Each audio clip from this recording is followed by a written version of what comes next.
Such a treat for you this morning. He is one of the most iconic rock photographers of all time.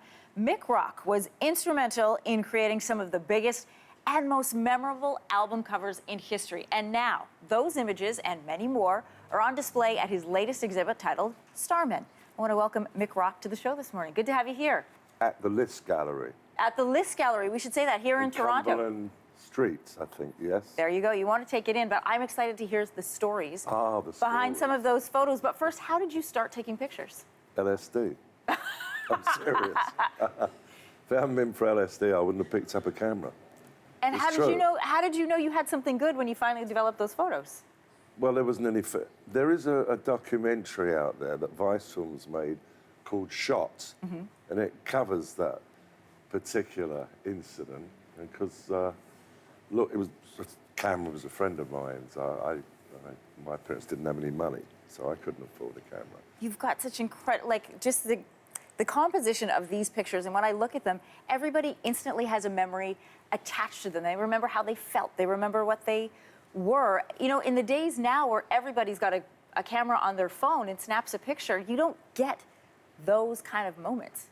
It's a different time. I mean, I don't mind. I love all this digital stuff. I like the fact that you can, I like the instantaneity of it.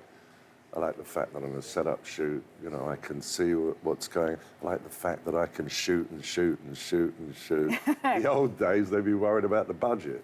So nowadays, it's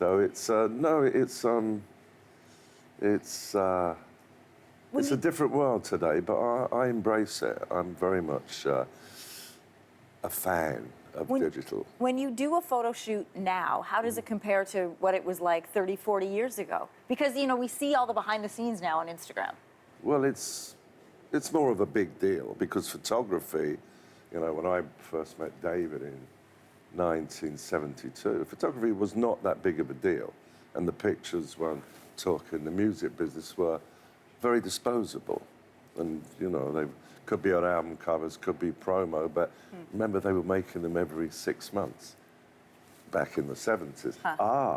The great my mother's favourite singer, the only time she ever asked me, Michael Bublé, the only time she asked me to get an autograph. Was this time? Well, he can croon a bit, can't he? He's a good singer, for sure. Yes. You mentioned David Bowie, so let's talk about your friendship and relationship. No way of getting around David Bowie, no. What do you mean? But I mean, you know, I spend a lot of time talking about him because people love him. God bless him. He was very kind to me. He really was, when I wasn't having such a good time.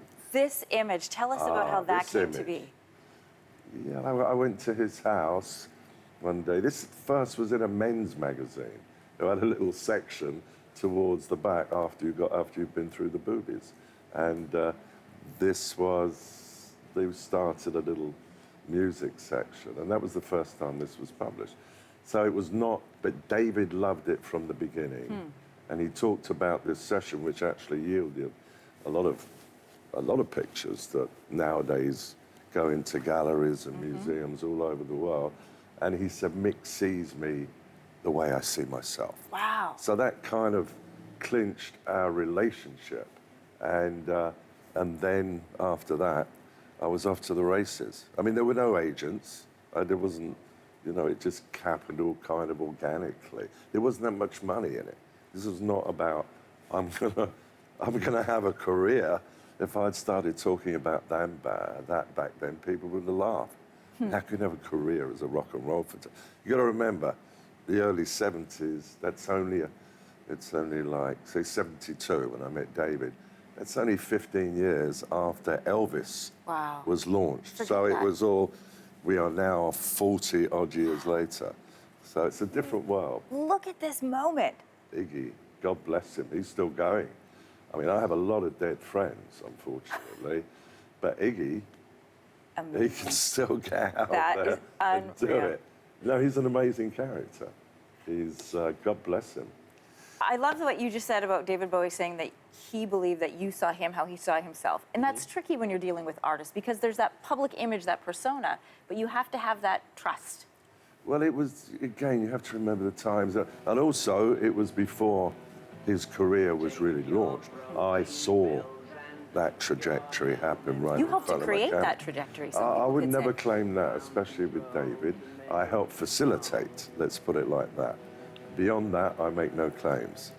Well, more images like this are at your exhibit, which is in Toronto, called Star Men. That takes place from June the 2nd to the 30th. It is at the List Gallery, as you mentioned, Yes. here in the city of Toronto. Make sure that you check it out. Thanks for God coming in bless. this morning. I appreciate your time, love. Thank you so much.